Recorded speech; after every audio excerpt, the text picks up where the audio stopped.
मत 10 बरस है सेतकी दिन मुझे कीर्तन जगत के ढुकी थी आम गाँव में भी बहुत भल कीर्तन कर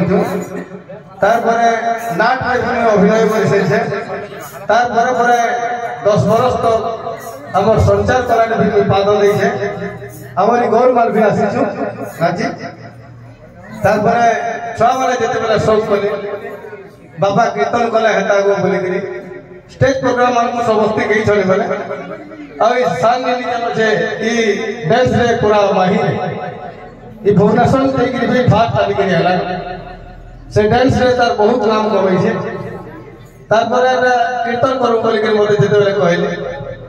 बोले ठीक अछि तुम शौक जदी अछि कीर्तन करमा बेटा बोली ओइटा कीर्तन ई आसवा 30 तारीख एटा पूरा 7 मास भरना है